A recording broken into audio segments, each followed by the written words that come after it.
सिलाई के काम से शुरू किया, इस काम सिलाई से शुरू किया। और लॉकडाउन के टाइम पे मेरी ऐसी परिस्थिति थी कि मेरे पास 100 रुपये तक नहीं था, तो सिलाई से शुरुआत की, थोड़ी बहुत 4-5 हजार रुपये इकट्ठा किए। उससे मैंने कुछ लेडीज कॉस्मेटिक सामान खरीदा गाँव में, उसको बेचने लगी, मेलों में ठेलियां तक लगाती थी।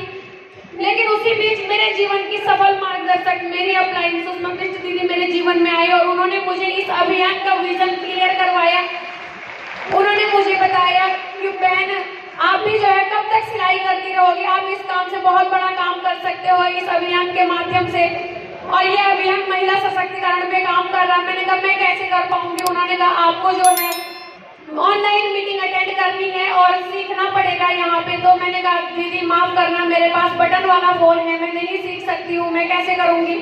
तो उन्होंने कहा अगर कामयाबी चाहिए तो टूल्स बहुत जरूरी है, तुम्हें लेना पड़ेगा। तो मैंने अपनी माँ से रिक्वेस्ट करके एक फोन मंगाया था और मेरी माँ ने मुझे फोन दिलाया था 9,000 रुपये का।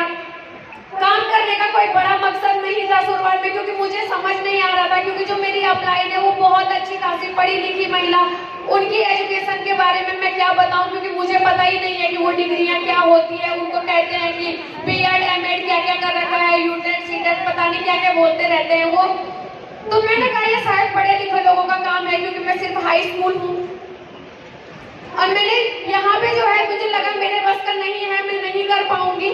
लेकिन मेरी अपलाइन ने मुझे विश्वास दिलाया, भरोसा दिलाया कि नहीं तुम कर सकते हो। तो शुरुआत में मकसद था सिर्फ 9,000 रुपये का फोन जो मेरी माँ ने दिलाया है उसकी कीमत वसूल होनी चाहिए। तो वहां से शुरुआत की थी। एक ऐसे घर में मैं रहती थी जहाँ पे बारिश के दिनों में हम पूरे बिस्तर पे सो नहीं पाते थे। तीनों, मेरे 2 बच्चे और मैं, हम तीनों 3 बेड के कोने पकड़ के सो जाते, क्योंकि बीच बिस्तर में पानी टपकता था और नीचे जो है बर्तन रखने पड़ते थे।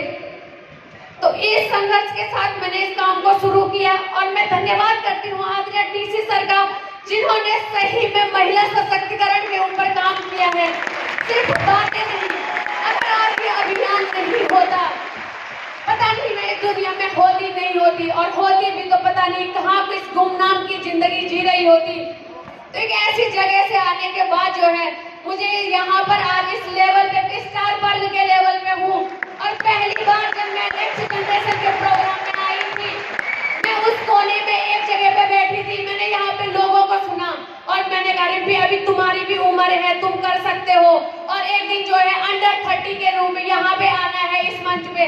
और आज जो है मैं सभी अपनी ग्रेट अपलाइनों को प्रणाम करती हूँ, धन्यवाद करती हूँ, जिनकी वजह से आज मैं यहाँ पे हूँ, जिन्होंने मुझे